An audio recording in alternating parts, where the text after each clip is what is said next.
Hi, thank you so much for joining us here tonight. My name's Aaron Stutzel. I'm the operations manager here at Bookshop Santa Cruz. I just learned that we do like between 80 and 100 events a year. And I mention that because it's amazing and also because this happens to be my favorite event that we do every year. Yes, applaud for this event.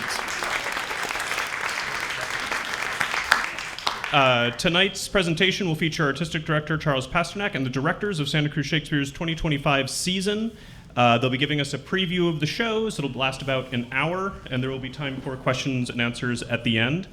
And if you haven't done so already, I'd like to invite you after the presentation to take a look at our displays that we've curated for you. We've got some great titles and tchotchkes, and we're always happy to make recommendations. I'm going to take this opportunity to recommend Lady Romeo by Tana Wojcik, and Greg Doran's book about directing the entire canon. He was the former artistic director of the RSC. Read it, it was great. Also, we have a planter shaped like Shakespeare's head. So please consider making a purchase. It's how we're able to produce fantastic events like this. Some upcoming events. Kira Davis Lurie for a retelling of Great Gatsby in her novel The Great Man. That's going to be on July 17th. And on July 22nd, Bridget Lyons in conversation with Josie Iselin about Bridget's new collection, Entwined, Dispatches from the Intersection of Species. Now I'd like to introduce Artistic Director of Santa Cruz Shakespeare, Charles Pasternak. His tenure as Artistic Director began in 2023, before which he served as the Artistic Director of the Porters of Hellgate Theater in Los Angeles. For over 15 years, he's a wide-ranging career as an actor and director in theaters across the country, including American Players Theater, Alabama Shakespeare Festival, Indiana Repertory Theater, Clarence Brown Theater, the Denver Center, the Shakespeare Theater of New Jersey, the Shakespeare Center of Los Angeles, 3 seasons with the Shakespeare Festival of St. Louis, and this is 5 with Santa Cruz Shakespeare? This will be 8, actually, but yeah. This is out of date. It was 4 with Shakespeare Santa Cruz, yes. Oh, did I say it backwards? Yes. Oh, okay, okay. Different. Okay. And the same. Ta-da!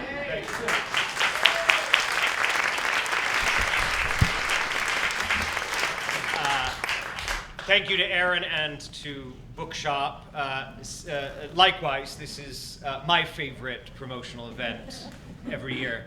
And I love that last year, for the first time, we brought in our directors to join us.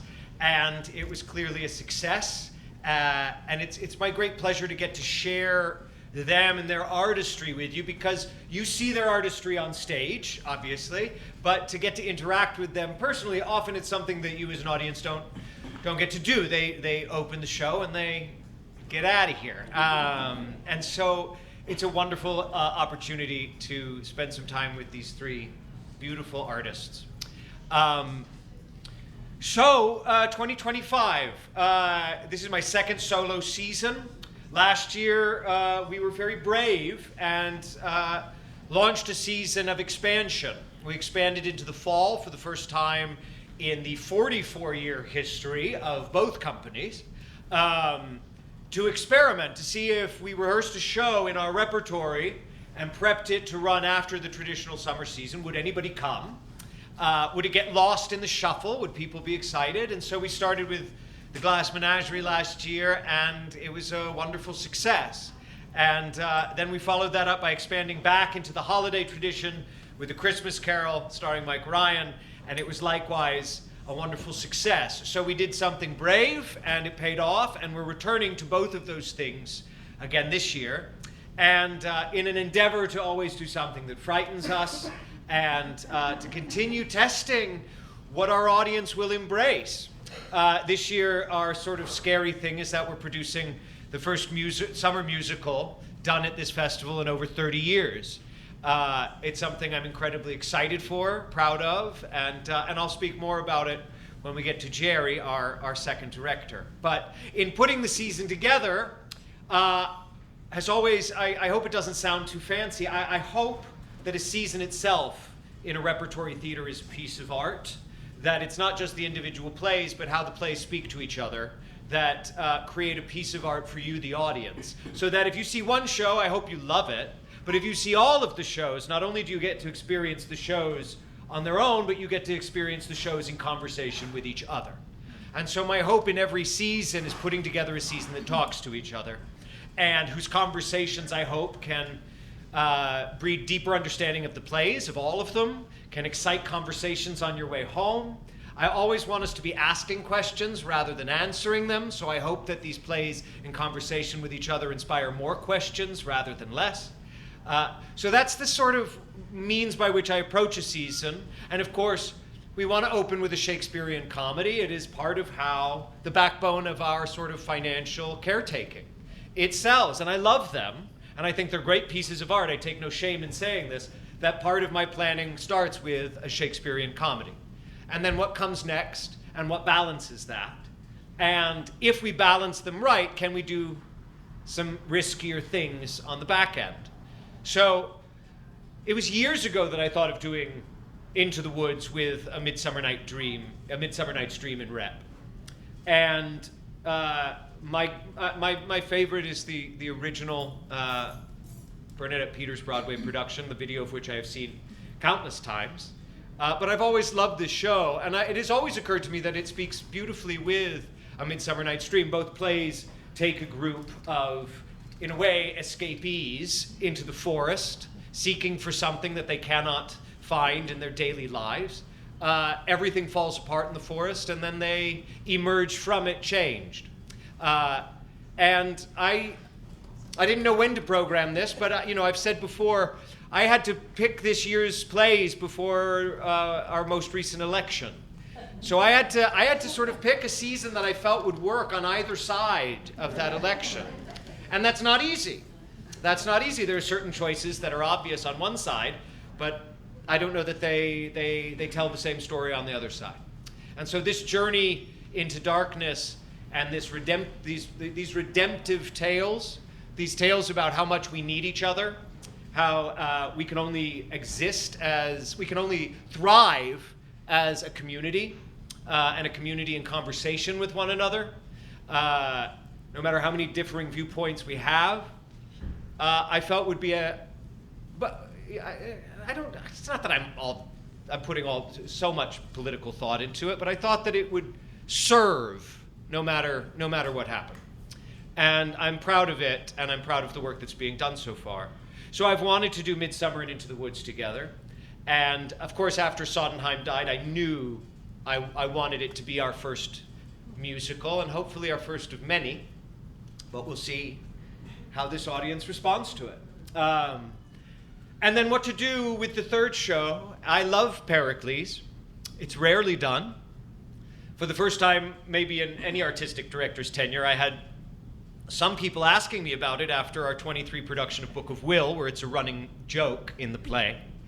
And that excited some people. And I took that prompt, and behind the sort of strength of Midsummer and Into the Woods, I thought I could take a bit of a risk on a lesser-known play. And Shakespeare is the heart of what we do. Two Shakespeares will always be the sort of spine of the seasons I program. But they don't always have to be the most popular Shakespeares. Last year we did As You Like It and Hamlet. Those are two pretty big names. And this year, behind Midsummer and Into the Woods, I felt brave enough to do Pericles. And I won't go too far into it now because I got to fill some time talking about the play. But I do love this play, and you'll hear me say that again. And then what to do for the fall. Glass Menagerie worked. It's a classic, and it's relatively famous. We did a reading of Master Harold and the Boys 2 years ago. I thought it was phenomenal. The play's a masterpiece. It is likewise sort of acknowledged as a masterpiece, but it is less famous than Glass Menagerie. So part of the question is, how does the fall do on its own, with less of a name title carrying it? And again, I think behind Midsummer and Into the Woods, we're pretty safe. But I want that safety, that financial safety, to allow us to be daring and maybe unsafe on the stage. And I love that play, and I think it'll open a door to this audience into a world of storytelling that hasn't been done very often at this festival. So that's how I settled on the season. And I have this incredible group of directors. Paul Mullins has worked here more than any other director, at least in recent history. His work is beloved, and rightfully so. He's directed not only some of our greatest financial successes, including last year's Ernest, which was the greatest financial success in the history of this festival. But dare I say some of our greatest artistic successes as well. Those two things do not always go hand in hand, but in Paul's beautiful hands, they very often do. Jerry Lee is the artistic director of Sierra Repertory Theater in Sonora, California. I've worked with him there at their beautiful space. I love Jerry's work. And it was important to me in doing a musical to try to surround myself with people that know more about what they're doing than I do. If a Shakespeare play is going off the rails, I have some element of expertise to try to get in there and help it. If a musical is going off the rails, that's really not my area of expertise. So I wanted a director I both respected as a director, but Jerry also brought, free of charge, he doesn't get paid extra for this, a wealth of producing experience. He puts up musical after musical at his beautiful theater, and we get that incredible expertise by hiring him. He's making some sort of crack over here, but I'll ignore it. With Jerry, and I brag about him either way, but I'm happy he's here. I also get to brag about Luke Sheperd, our music director, right back here. Luke is brilliant and has made Into the Woods possible. He did sound design for 3 of our 4 productions last year, including Ernest, Hamlet, and Glass Menagerie. He's an incredible artist, and we're lucky to have him. And then Rebecca Haley Clark, who is directing our Master Harold and the Boys, is our director of development here at Santa Cruz Shakespeare. She has done the last 3 years of apprentice shows and has done such incredible work with them that I was very excited to give her sort of main stage debut with Master Harold. Yeah. So I'm going to invite each of them up to discuss their plays, share something of their vision, and then at the end we'll take some questions. I once again thank you to Bookshop, thank you to all of you for being here. Part of what makes us great is our community, and our community time and again shows up for us. So thank you for being a part of that community, and thank you for showing up tonight. First and foremost, Mr. Paul Mullins.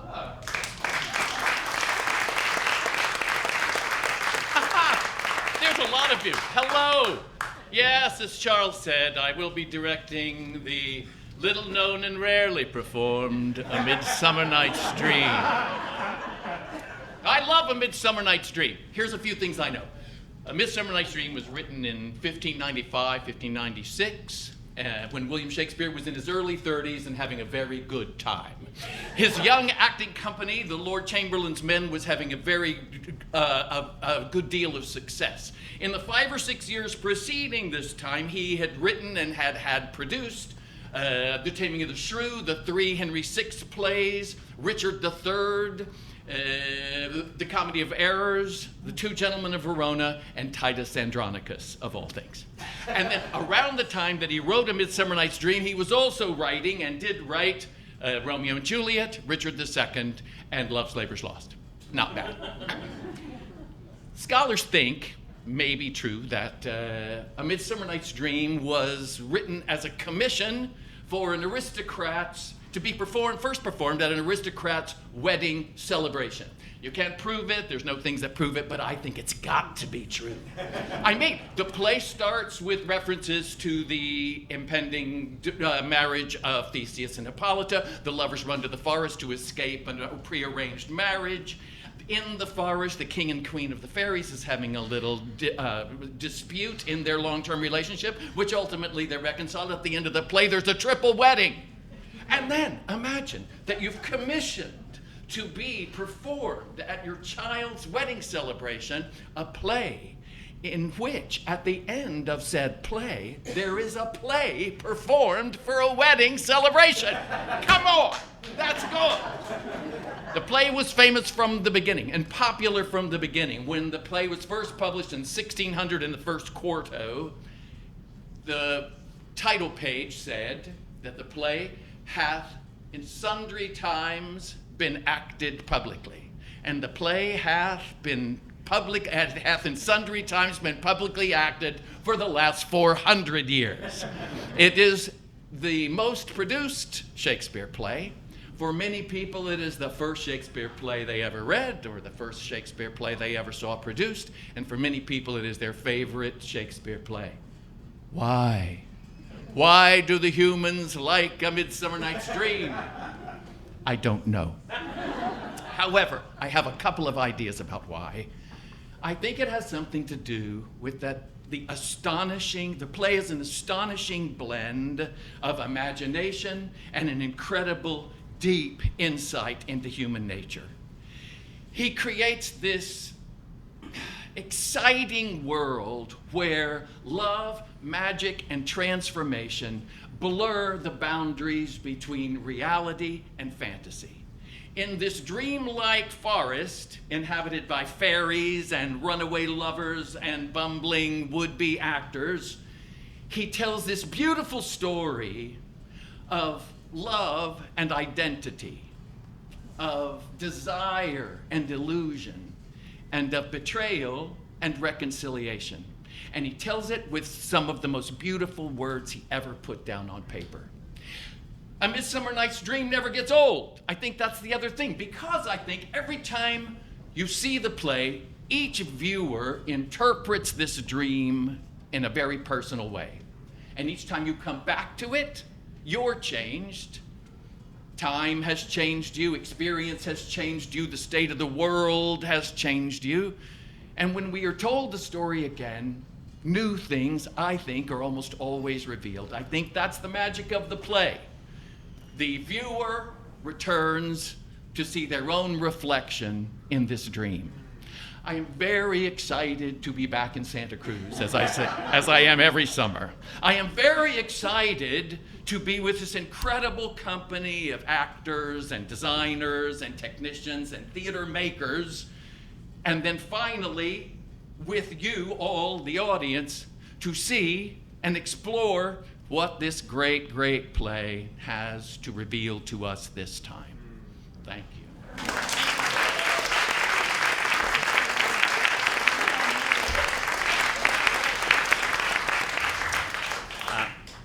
We're so lucky to have Paul.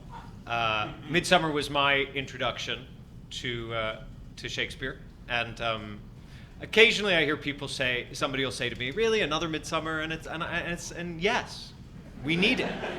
We do. We need it.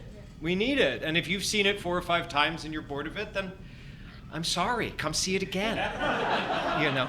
But for so many, it's their doorway. And I'll be proud to kick that door open every 7-8 years. I love the play, and I never want somebody to miss the doorway because somebody else got sick of seeing it there. Anyway, our next wonderful director, Jerry Lee, joins us for the first time.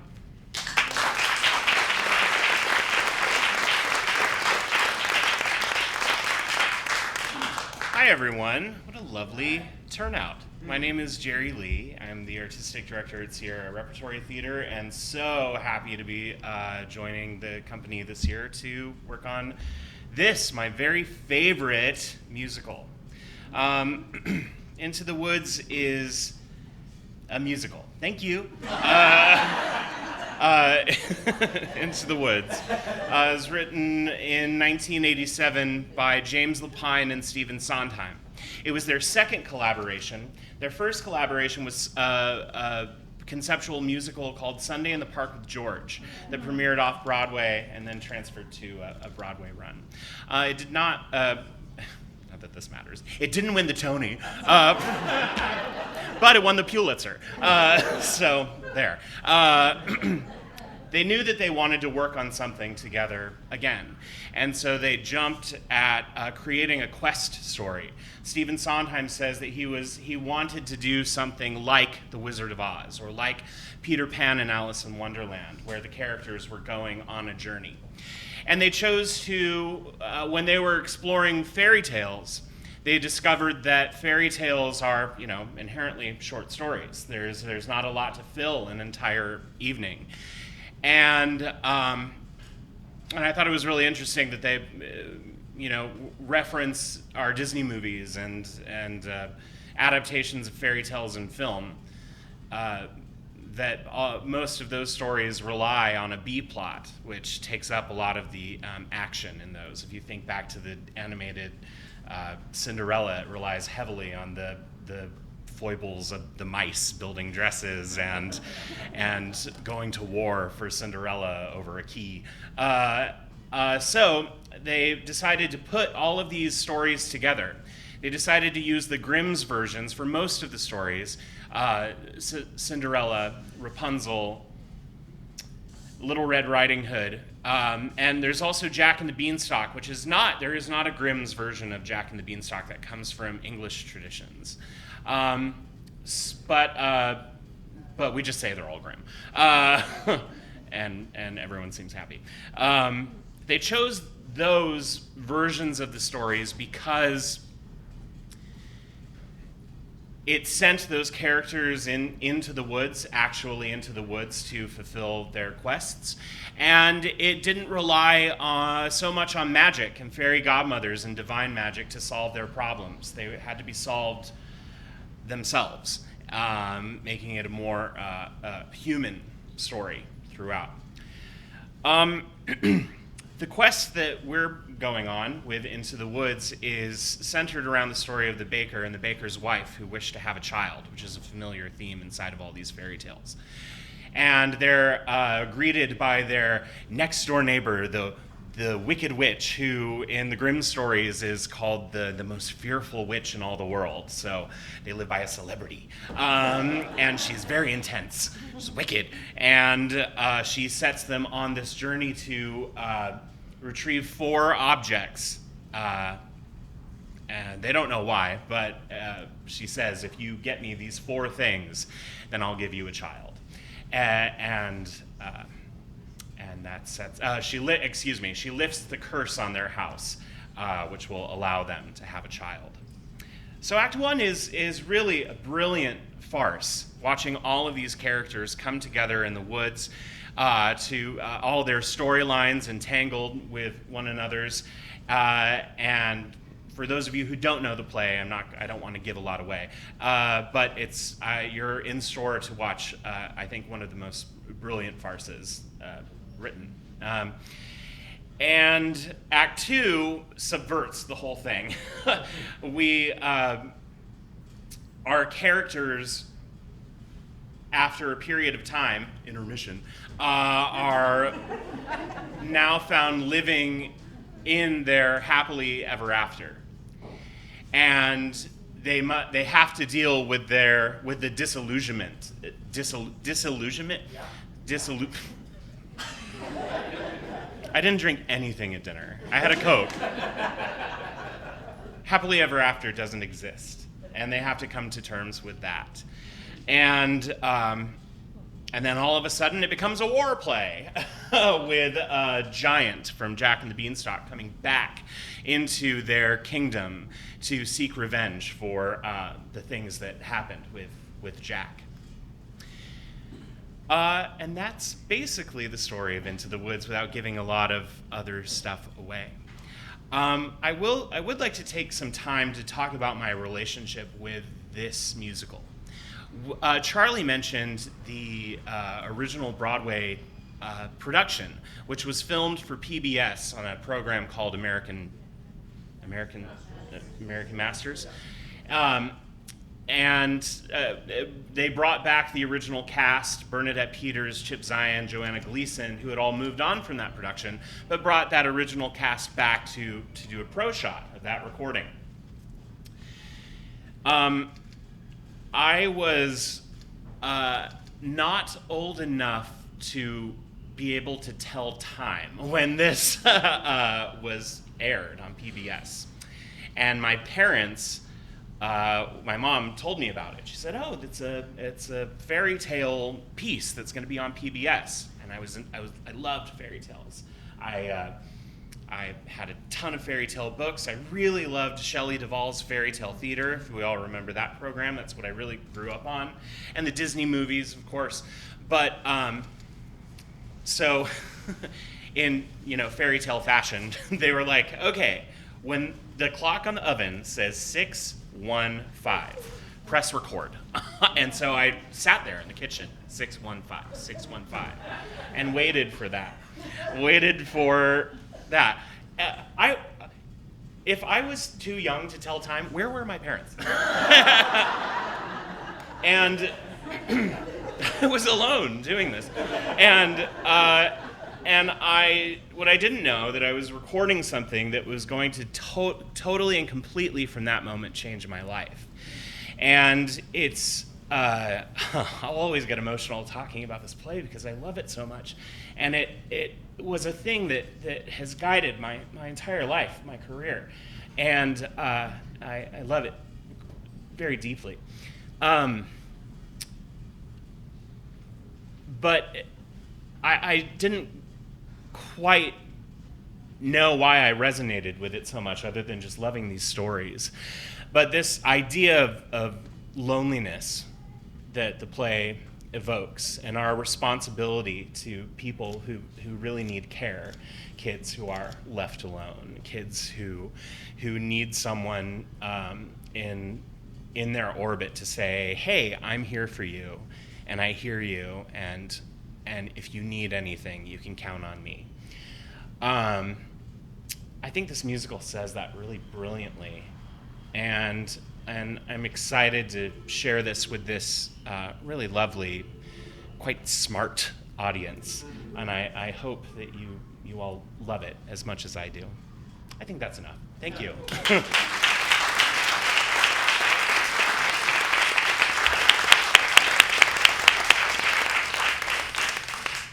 I get emotional just listening to Jerry get emotional.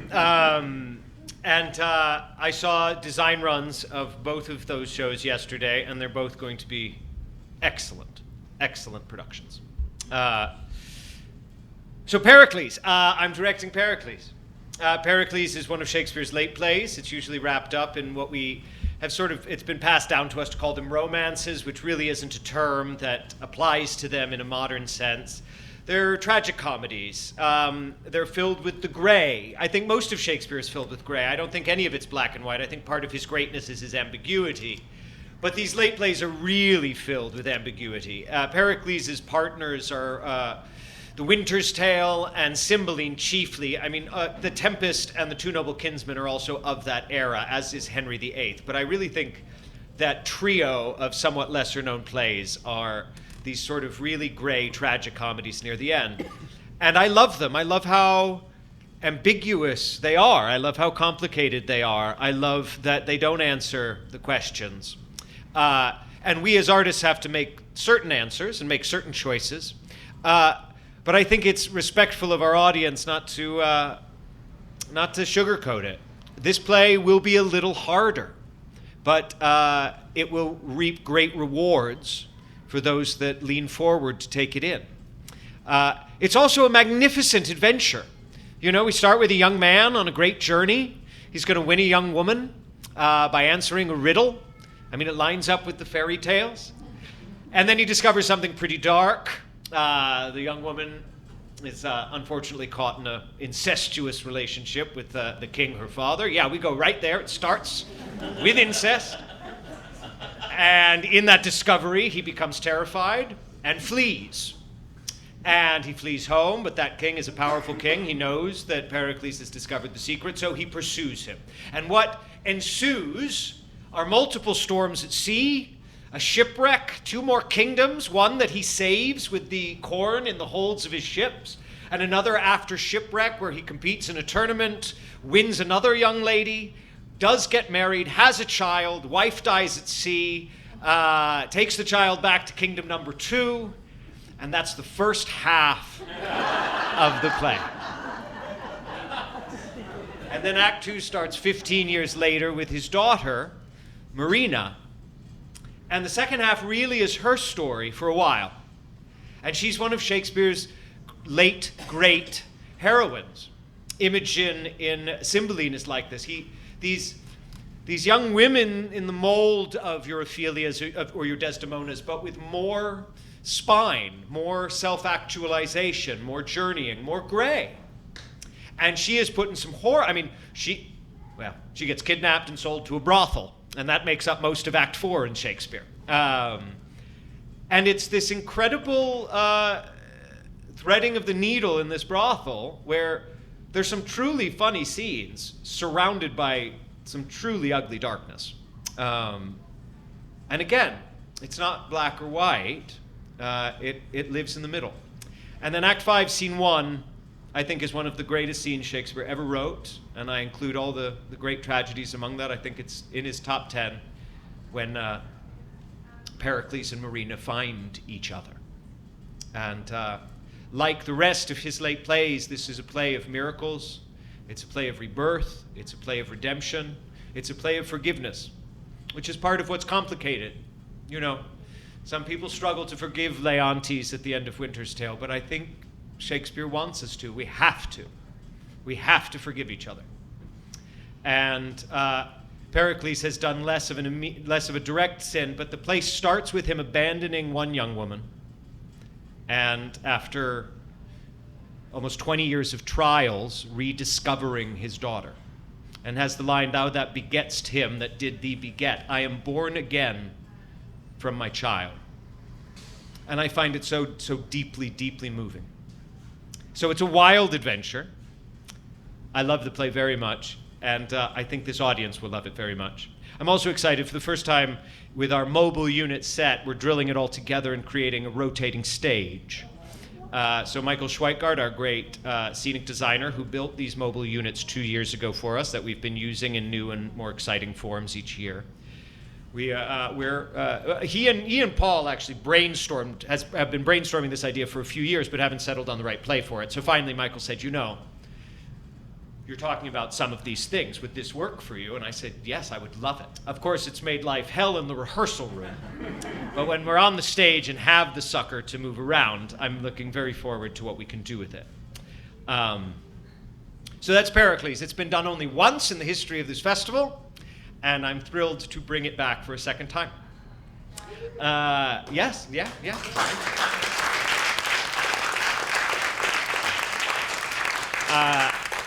And now the amazing Rebecca Haley-Clark. I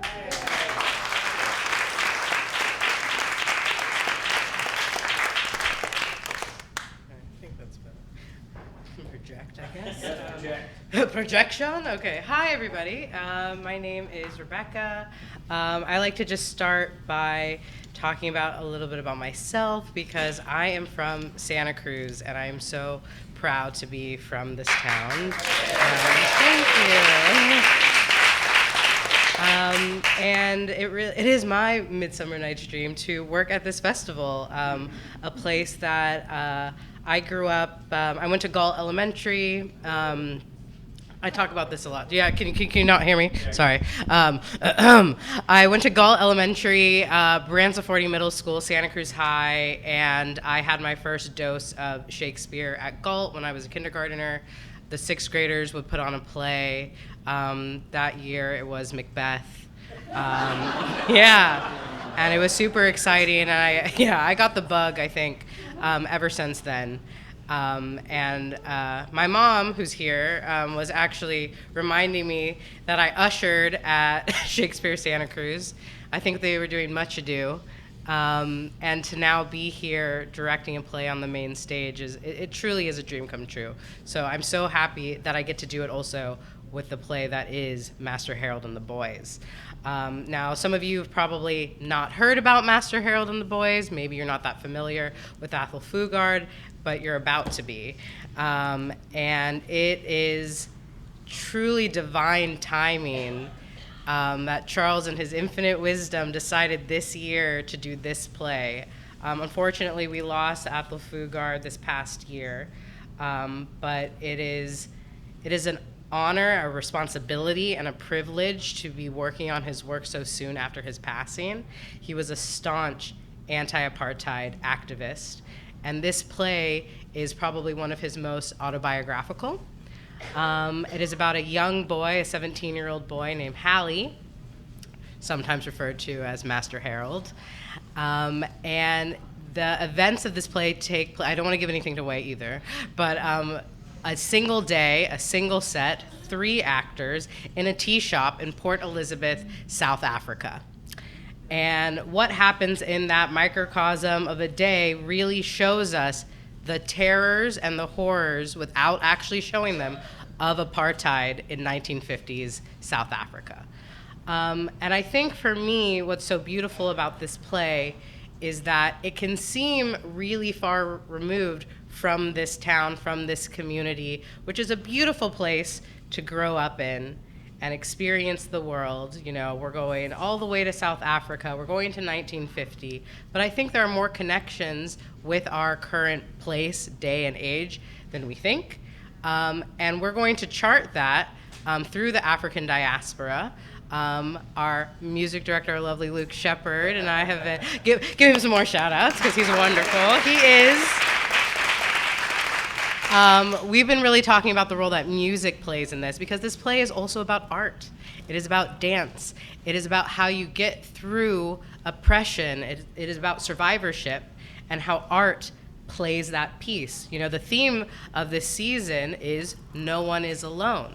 And you're not really alone when you have that community, when you have your art with you. Who runs the tea shop is a man named Sam. These characters are based on real people, right? Because I mentioned it's the most autobiographical. So Sam and Willie, who run this tea shop, the parents of Hallie are the owners of the tea shop, and they are his father figures. And, you know, it's that typical, you come home from school and you talk about your day, and where does that take you? Through, you know, philosophy and what you think about the world, and we get to learn the past of these characters. And a pretty horrific event, you know, occurs. There is no intermission in this one, but a pretty horrific event occurs. And what role does forgiveness, you know, all of these lovely directors are talking about forgiveness and what the happily ever after is. And in a world that we are confronted with right now, we have to make decisions just like Hallie about who we are going to be. And whether you're 17 or 117, I think you have the ability to make different choices. And that's what this play is about, or that's what I hope that you all take away from it, is that it's not too late. You know, this play was, it premiered in 1982, it was written in 1982. You know, we're deep into apartheid, which is described by Trevor Noah, you might know, the comedian, in his autobiography, Born a Crime, as a perfect system. Because researchers looked at Jim Crow era, you know, the United States of America. They looked at Nazi Germany, and they said, how can we create a perfect system? And they did with apartheid. It really was perfect and terrible. And so this play, which was censored in South Africa, had its premiere in the United States. So there are these beautiful connections across time and space between why we need to do this play now and hear about it now. But there's also hope, because they didn't know that apartheid was going to end when this play was written. I'll say that again. They did not know that apartheid was going to end when this play was written. And I think when you feel stuck, you cannot see a way forward, but art allows us to see a way forward. And there's this really moving scene. We've only had our first read. We haven't had rehearsal with it. But there's this scene where they're talking about social reformers. And where's our social reformer in South Africa? And you can't help but to think now that they're talking about Nelson Mandela. And it's the manifestation, this all comes to fruition, and eventually, as we know, looking back in the past, apartheid ended, and South Africa entered a brand new phase. And what you can dream with your art, because Sam is an amazing ballroom dancer. And Willie is getting ready for a competition, a ballroom competition, and that's kind of what the conversation circles around. And I think just for, you know, what Jerry was talking about, art is also that lifeline. And I don't think it is our job, and, you know, I think Athol Fugard would agree with this as well. It's not our job with art to tell you what to think. It's to give you more questions. It's for us to show realistically what this is. So I hope when you come and see Master Harold and the Boys, which you all are going to do, that you are confronted with reality. And based on that depiction of reality, you can make choices. Do you like what you see in the mirror? If you don't, make a different decision. And that is what Hallie has to do. He has to decide what kind of man he's going to be. And Sam, as the father figure, feels very responsible for who this young person is going to be. And we also got to see the end of that Athol Fugard, like I said, became such an amazing anti-apartheid activist with his work, so change is possible. And I think that is really also the legacy of South Africa and what we can learn here and now, 2025, United States of America, from that. So we're going to chart the journey for you from now back into the past, across space and time, with music. I think it'll be very exciting. And how we can open the space to dream. It's radical dreaming is what it's called. And the example that I gave, it's a silly one, I think, but if you've ever seen the movie Under the Tuscan Sun, where is this going, right? They talk about, they built the train tracks over the mountains before the train existed that could do that, right? So you have to dream of the world that you want to see before it exists. And I think that's what we're going to learn through Master Harold. I am, again, really honored to be doing this, not only at this festival, but this festival that's in my hometown and for my community. You are my community. I hope you will come support because we're doing something really different with this one. So thank you so much for being here. And yeah, that's it for me.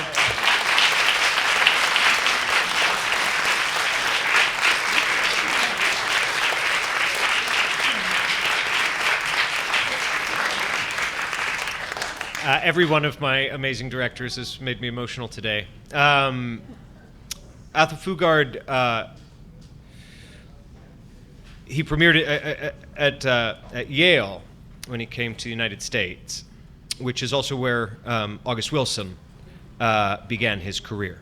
No, it's not where he began his career, but it's where so much of his career premiered. And I do have the ambition to put August Wilson on our stage for the first time. And I think that this is a wonderful door to open to not only black-centered stories, which are deeply important, but to universal stories that touch on the black experience. So I'm very glad. We're very lucky to have you doing it, Rebecca. So thank you. Okay, I think we got about 15 minutes. Questions, comments, concerns. For me, for any of the directors, you could even make Luke answer a question. Or Luca. Yes, Anna. Great. Yeah, get on up here, Luke. Come on. Luke Sheperd, everyone.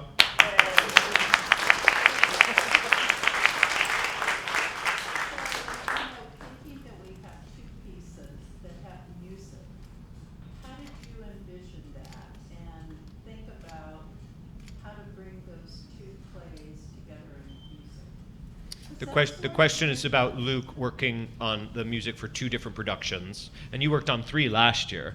But working on multiple productions at once. And does the music, to some degree, overlap, or do you have to put an extra effort into keeping them separate? What is the creative process like for working on multiple?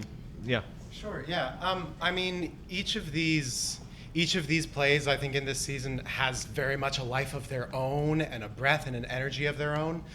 And when I read any play, this is kind of general, but when I read any play on the page, in my mind, I'm hearing things in my head. I'm hearing an accompanying melody. I'm hearing sounds. I'm hearing ambiance. It's just the way I visualize whenever I'm reading a book or a play.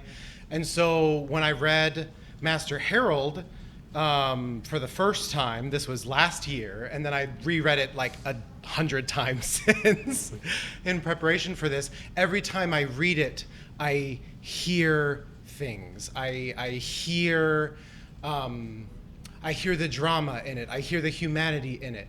And I think for every artist, that sounds like something different. I mean, every composer, every musician I know, when they hear something, when they read something, they hear something different. I think that's the beautiful thing of it. So for me, it's not, I don't have to think about keeping them separate projects. They all have such a specific and human life of their own that when I read them, I feel like I know what I would like to say in collaboration with what already exists on the page. Does that kind of answer the question? Yeah. Stick around, there might be another, I don't know.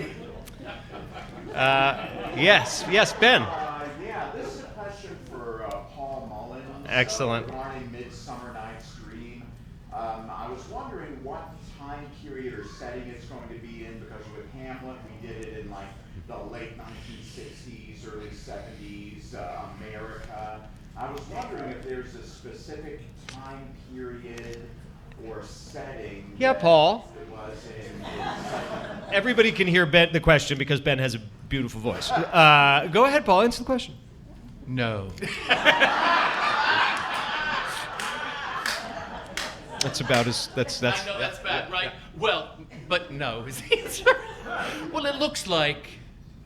Well, you'll see. It looks like. It looks like any time between like 1935 and 10 years ago. In that what we hope it looks like is our time universally. Oh, I don't like that. But because it's so, those people that we are meeting that go and take this journey, some of them are supernatural, so I don't know what they look like. I mean, I do, but I don't know that they have a time, nor do the people. I hope that it becomes all time. Oh, that's so dumb too, because no, it's not, because it looks like any time between in the mid 20th century to now, in what they're wearing.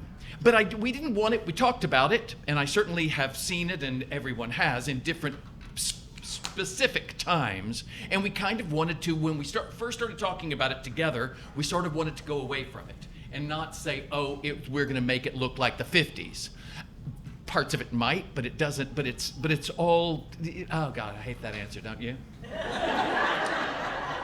What I love about that answer is, no, stay with us. What I love about that answer is that there's sort of one portrait we have of what Shakespearean actors might have looked like. It was Titus Andronicus, and they were in togas that were sort of over medieval halberds, and they were carrying various weapons. Shakespeare did not write with a literal time in mind. And in fact, every Shakespeare play, you have to think about Shakespeare's time when he wrote the play. You have to think whatever sort of random setting and time he set it in. Are we in 14th century Verona for Romeo and Juliet? And we have to think about now. And so when you add a setting, which is perfectly fine, you're adding a fourth time. So not only is theater a metaphor of time, but every Shakespearean production has to deal with all of these possibilities. And the fact that being historically literal was entirely unimportant to Shakespeare and his audience. And to some degree, I like plays that make strong choices, and I also love plays that don't, as long as it's a unified design. Can you speak to that? No.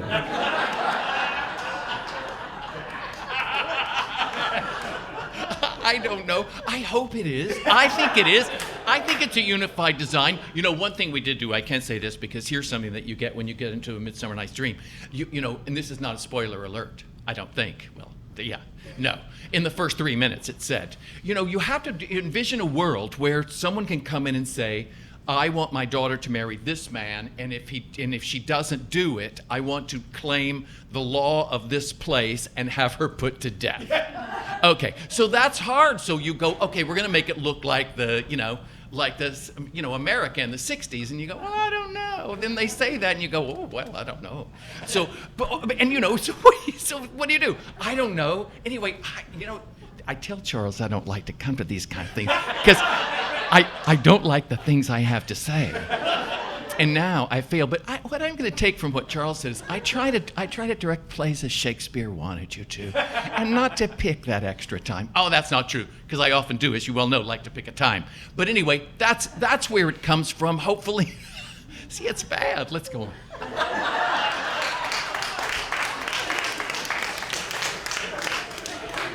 The great Paul Mullins. Yes, right here.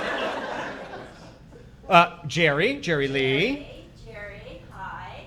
I love musicals, and I've been seeing musicals since I was a kid in New York, and we go to San Francisco now.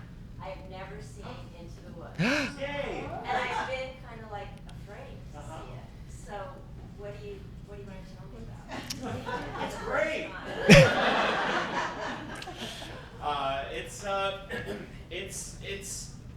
It's such a great piece. I think I wish that I was you, because I wish I could have that.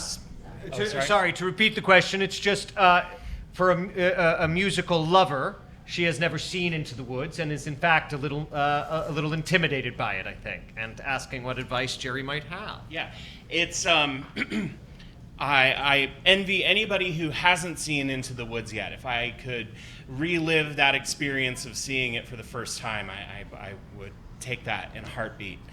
It's like Shakespeare, it's a Broadway musical. It is popular theater. It was written to be a big, splashy Broadway musical. It was written to appeal to a wide variety of people. It when Sondheim and Lapine talked about collaborating again, Sondheim said, "Why don't we do something that's going to provide us with an annuity?" And and that's why they chose to write this quest story.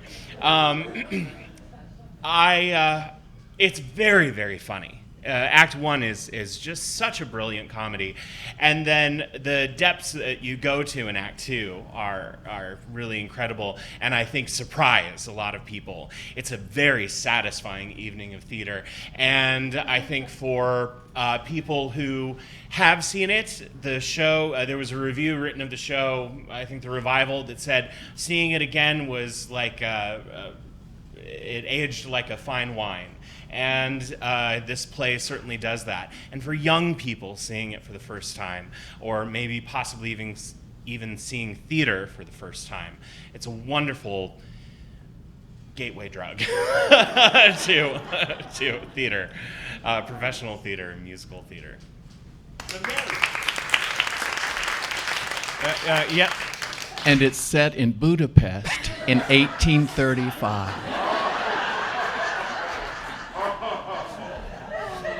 Yes, right over here.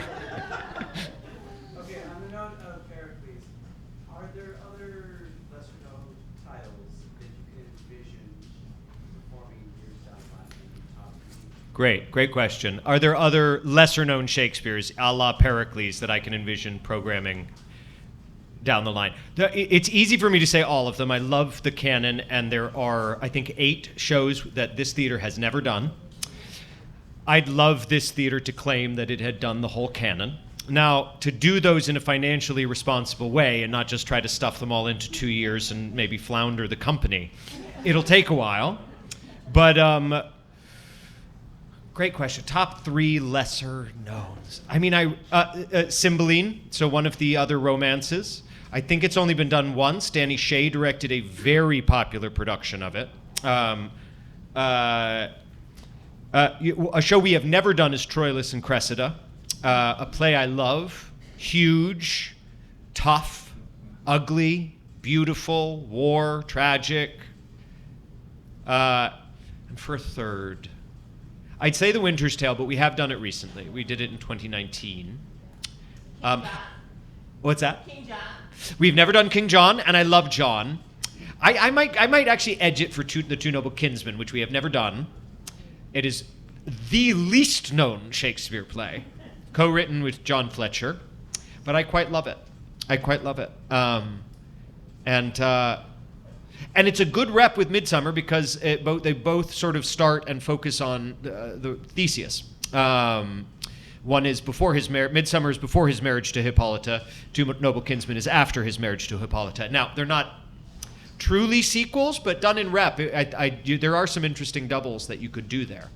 So maybe in 7 or 8 years, when I do Midsummer again, I'll ask Paul to direct Two Noble Kinsmen, and he'll set it. Where will you set it? Budapest. Okay, Budapest. Great. I think we have time for one more. Yes. Hello, Darren. Hello. Yeah. When you're selecting the cast and recruiting the cast, how does doing 2 musicals change that process? And are all of the actors expected to sing? Because I noticed that they do several plays. Yeah, that's a great question. This is Derry from the Homeless Garden Project, one of our most incredible nonprofits in Santa Cruz. We had a wonderful collaboration with them last year, and we've already started conversations about another one next year. Casting the season is one of the most complicated things, parts of my job. It's also arguably the most important part of my job, along with choosing the shows and the directors. I'm a passionate believer in repertory theater. It's something that is dying in this country, but something that this theater has kept alive. Repertory is when one group, well, there's a few definitions of repertory, but repertory in the sense I'm talking about it is that one group of actors is hired to do multiple shows at once, which means that they are rehearsing multiple shows at once, and when you come to see multiple shows, you get to see them in very different roles. So you get to see Paige Lindsay White play Polonius one night and Jaques the next. You'll get to see Charlotte Munson play the witch in Into the Woods, and then Hippolyta in Midsummer. And I bring up Charlotte because that is a question. It's already complicated enough to try to find 18 actors and generally 4 apprentices that can fill out the whole season. And this year I had to add the necessity of singers to the mix. I bring up Charlotte because I knew she was an amazing singer, and I know she can do Shakespeare very well. So they exist. They're rare, but they exist. And then 2 other actors from last year, both Elliot Sagay and Justin Jung, who was an apprentice last year, are both singers. We got very lucky to bring them back. But it's a great question. In a rare moment, Into the Woods is mostly new actors to this festival. Some of them are incredible, and I certainly hope they'll be back. I certainly hope it's the first of many. But it's rare in my casting process, and every AD is different. It's rare in my casting process to fill a show with that many people whose work I have not, who I have not worked with before. And 3 of them are only in Into the Woods, which is not impossible for us to do, but it has to be on non-union contracts because the way our union contracts work, I pay somebody the same whether they're in one show or multiple. So I'm throwing money away if I use the equity contract on a single show. But 2 of them, Jordan Best and Laurie Schulman, are locals and the co-artistic directors of the Santa Cruz Opera Project. We're incredibly lucky to have them. And if you haven't checked out the Opera Project, it's another amazing nonprofit in our town. And I want very much to be reinvesting in our artists. We have great artists here, and where and how I can, I want to involve them. And rising tide lifts all boats. I think it'll be great for the Opera Project that they're starring in Into the Woods, and I think it'll be great for Santa Cruz Shakespeare that people that love the Opera Project will want to come see them in Into the Woods. So long way around, it's very, very complicated. I watch over 2,000 audition videos a year. I see another 1,000 actors touring up and down the coast. Often I'm doing that to fill like 6 slots. It's insane. And if you don't have a history as an actor, which I do, there might be an element of bitterness or burnout. And it's not that it's not tiring, but I have such empathy for each and every one of these people because that was me for 20 years. It could be me again. Let's hope not. But so I love them, and I want them all to succeed. And unfortunately, I have about 6 parts for about 3,000 people. And that's what it is. But I won't sacrifice the incredible artists we have here that I want back every year because I know their work and this community knows their work. And making official a company is an ambition of mine in the next few years. I know you all feel like Mike Ryan is a part of your company. I know you feel like Paul Mullins is a part of your company, but I haven't made that official yet, and I look very forward to doing so soon, and giving Santa Cruz its hometown team. I believe in it very passionately, and then I hope you'll give me money to afford them. I think that's all we have time for. But to the bookshop, our deepest thanks. We have brochures. I'm sure all of you here already have your tickets. But if you don't, go get them. Go get them for Master Harold, for Into the Woods, for Pericles. It's a little behind the other two. Help us out. Thank you to Luke for dropping in. Thank you to my incredible directors. And thank you to you. You make us who we are, and we're deeply appreciative.